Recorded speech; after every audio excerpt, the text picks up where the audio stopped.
استاد میخواستم درباره فلسطین یک چند جمله میگفتید تا که قلب‌های ما آرام گیرد استاد. چی از یک طرف ظلم این ظالمان، وحشومیت، چی قدر قتل و غارتی که این بدبخت‌ها به سر این ملت ما میکنند. از پاره دیگر باشد بی‌پروایی استاد، بی‌پروایی این ملت را می‌بینید، بی‌پروایی مسلمان‌ها را می‌بینید استاد. باور کن دلم ریش میشد بجز مردک استاد، مردی که بجز از گریه کردن بعد دیدن این نوارها، بجز از دیگر کار از دست ما نمیاد استاد. دلمان پاره پاره میشد. حتی در جای قرار دارم استاد، در مهاجرت شاید حدود 20 نفر تاجیکای خود ما، کسی نه در این اهل نماز است در اینجا، حتی در این بابت صحبت کردن نمیخوان استاد. وقتی کمی تیم را میکشوید و پیش صحبت کردن نمیخوان، بپروایند، میشنند بازی، حتی موسیقی توی تماشا خرسندی دارند، اما کسی غم ندارد که در فلسطین چی میگذرد. زن فلسطینی، کودک فلسطینی که برادرای ما هستند، کسی غم ندارد استاد. همه این رو دیده استاد درد زیاد میشود به جایی که و کسی چه فهمونم استاد، کسی نمیگویم که روزی دل همدرد نمیگویم استاد. هر کسی که زنگ میزنه فقط تلفنی صحبت کرد، اکثریت خودداری میکنن. شاید از باب ترس باشد، از باب چی باشد، اکثریت گوش کردن نمیخواهند. حتی درباره بیت المقدس شنیدن نمیخواهند که این سرزمین مقدس است برای ما. بعد مقصد سومین سرزمین مقدسی ما است، اما کسی شنیدن نمیخواهد. از دست اون کار نمیبرد استاد. فقط میشینیم، اشک میریزونیم، گریه میکنیم، دعا میکنیم الله دعامون را به درگاه اسمتش قبول کنه. استاد یک چند سخن گوید که تو قلب ما را تو هم به طاقتی ما رو به پایان آورد استاد.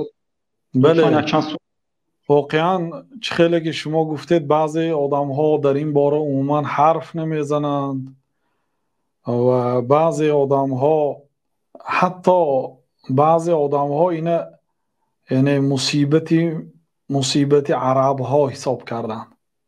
مصیبت ما تاجیک هستیم، اینو به ما چی دخل دارد؟ الله تعالی انما المؤمنون اخوه گفته است در سوره حجرات. مؤمن ها برادر هستند. اخوه این لغت عرب به نهایت لغت بای هست. یگان لغت دیگه به این قیاس کرده نزدیک کرده نمیشد حتی. بنابراین الله تعالی سخن خود، کلام پاک خود به این زبان اختیار کرده نازل کرد. اخوه در لغت عرب برادران، لیکن ترجمهش برادران میشه به زبان تاجیک، لیکن برادرهایی که از یک پدر و مادر تولد شده را اخوتون میگوید عرب ها. اما اخوانون گفته برادرهایی که من مثلا خیلی که ما و شما همدیگر برادر میگوییم، برادری از یک پدر و مادر به دنیا آمدگی هستیم، ما با همدیگر اخوان هستیم، یعنی برادر هستیم، برادر دینی را اخوانون میگن. لیکن الله تعالی ببینید که عباره اخوه را استفاده کرده است. انما المؤمنون اخوتون، مؤمن ها به همدیگر برادری از یک پدر و مادر به دنیا آمدگی برادر.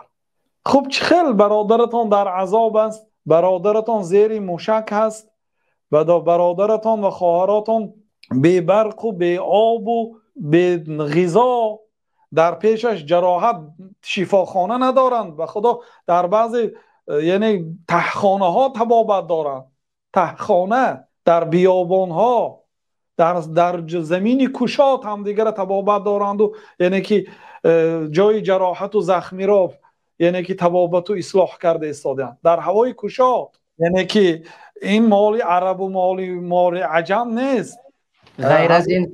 غیر از این فراموش نباید کنیم که راه ها را بستند، دامولا راه را بستند. یعنی که اون برادر و خواهران ما مسلمان ها امروز نه راهی گریز دارند و نه جای امن دارند. میفهمید؟ یعنی راه نیست که برآمده کنند. 24 ساعت وقت دادند و این را تمامی وسایل اخباری عامه این را میگن که ناممکن. این هیچ ممکن نیست که در دوام 24 ساعت اون مردم تهجایی بیرون شوند. نه، یعنی امروز خیرکنی مسلمان است.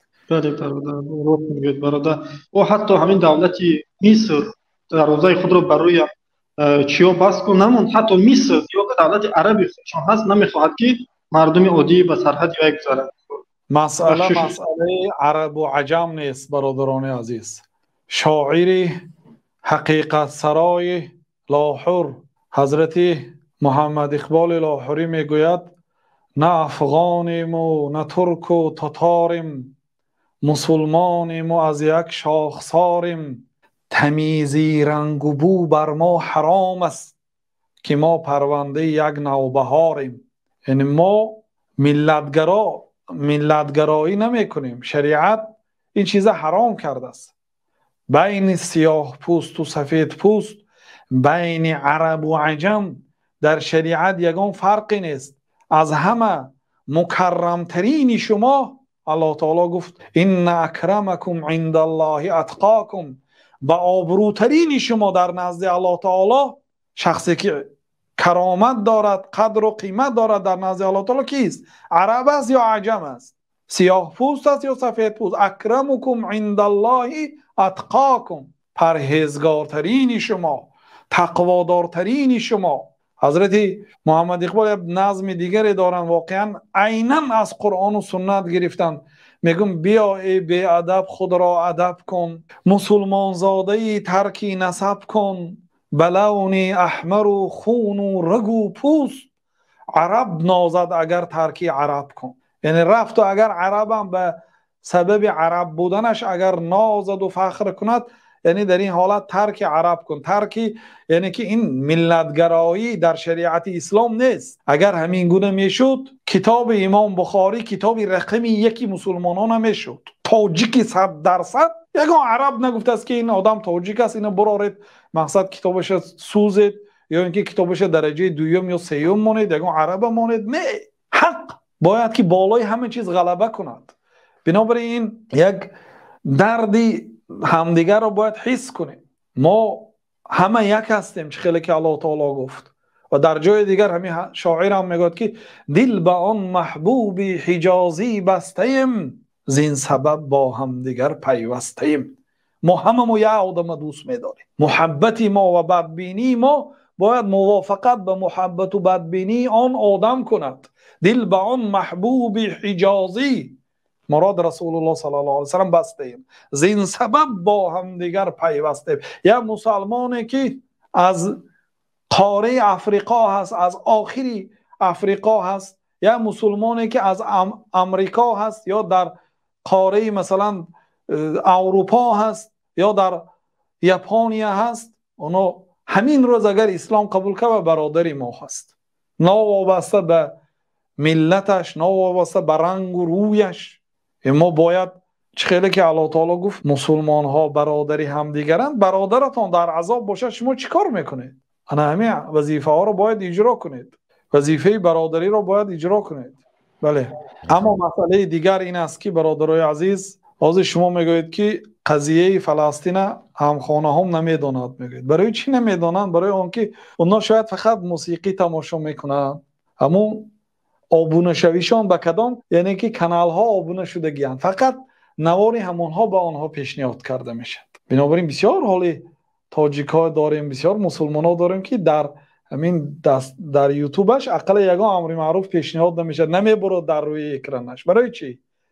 که باید یگان مراتب ندر آمده است. آخی یگان مراتب اهمیت نداده است، گوش نکرده است، آبونه نشده است، همش فسق و فجور است. و از کجا داند آخیر؟ بله، باز یک نعمت الله تعالی این تلفن و اینترنت امروزه است که اگر شما تصور کنید 50 سال پیش همین حادثه اگر روی دهد یا در 50 سال پیش قرار داشته باشیم، بله 50 سال پیش اینترنت بود و در همه کشورها نبود، فقط در داخل امریکا بود، کم آدم‌ها استفاده می‌کردن. حال اگر مانند زمانه پیشینه باشد و فقط رسانه ها در دست همون هر یک کشور باشد، فقط اخبار میتواند یعنی که حکومت ها پهن کند، در این حالت وای بر حال ما بود. بله، فقط چیزی که میشنید مجبور باور میکردید. لیکن امروز سبحان الله یک دختر من سخنش در چی ما نشر کردیم از داخل اسرائیل گپ میزند. حقیقتی کار خودش نصرانی هست به فکرم، یعنی که حقیقت بیان میکند. یا یک یهودی، من سخن یکی از یعنی که دانشمندان یهود گوش کردم، اون جانبداری فلسطین بود، حقیقت میگفت. این خیلی نوارها زیاد است، شما جستجو کنید حقیقت را، یعنی میابید. البته در یک طرف میزان را ببینید یهود است، در طرف دیگر مسلمان است، برادران مسلمان خودشان است، نمیدونن چیکار کنند. بله، واقعا این درد است. این یه دردی دیگر است. وقتی که در بالاتون ظلم میشد، حالا بسیار آدم ها برادرایی که بعضی بیفهم ها، کم فهم ها، بی عقل هم گویم میشود برادرهای مسلمان گناهکار کردن در همین قضیه. خب چیکار کنن اونا؟ به فکر شما دانا ببینیم باید هجوم نمیکردن، باید همین جنگ اونا شروع نکردن. شما عقلا مسئله رو درک نکردید، حالی فهم ندارید. حالی بعضی مسلمان ها اون طرف است، بعضی یعنی اهل فهمی ما به اصطلاح مثل بعضی نصرانی ها نفهمیدین مسئله را. حالی در بسیار کشورها امروز مردم نصرانی، مردم خود یهود جانبدار مسلمان ها هستند در این قضیه. چون که اونا فهمیدن قضیه را، فهمیدن، فهم دارن، از واقع باخبر هستند. علم چیست؟ علم معرفت الشیء علی ما هو علیه فی الواقع، دانستن یک چیز چخیلی که در واقع هست و در حقیقت چخیل هست همان را فهمیدن است. یعنی وقتی که نمیفهمد واقع را او جهل است علکه، یا اگر غلط فهمد، مثلا مسلمان ها ناحق گفت علکه جهلی مرکب، او نمیداند مسئله را و نمیداند که نمیداند. خب نمیدانی باید کنی.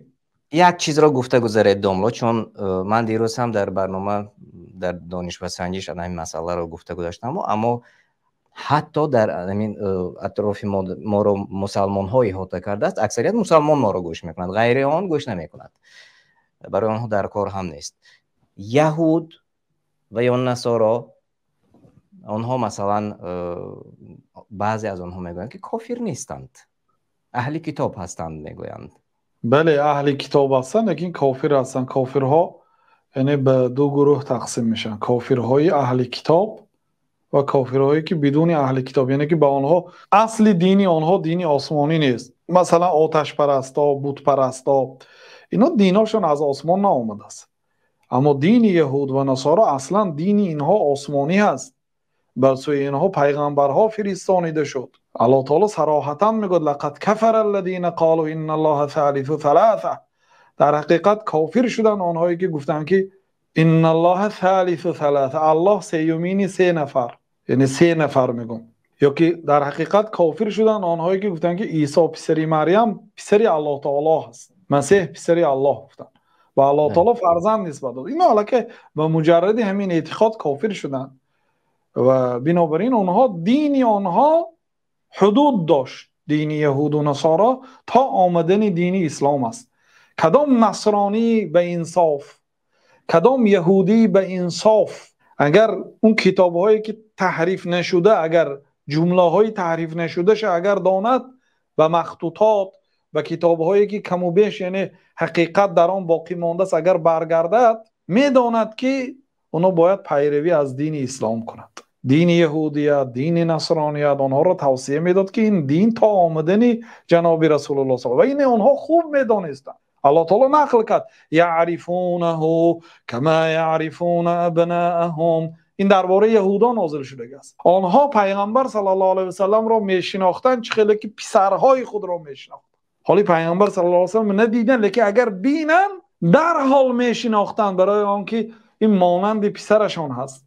بنابراین آمده در جایهایی که خرمازار است زندگی میکردن، در خیبر و در مدینه و در هر جایی که خرمازار بود آمده زندگی میکردن و نامی فرزندان و نبیرگان خود را محمد میگذاشتند تا اینکه همون پیغمبری که الله وعده کرده است از نبیره های نسل آنها باشند. لیکن وقتی که دیدن که این پیغمبر از ملت عرب برآمد، دیگر آنها روی گردانیدند.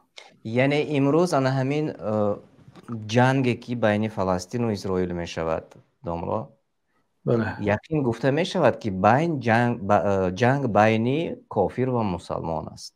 بله یکان جای شک و شبهه ندارد.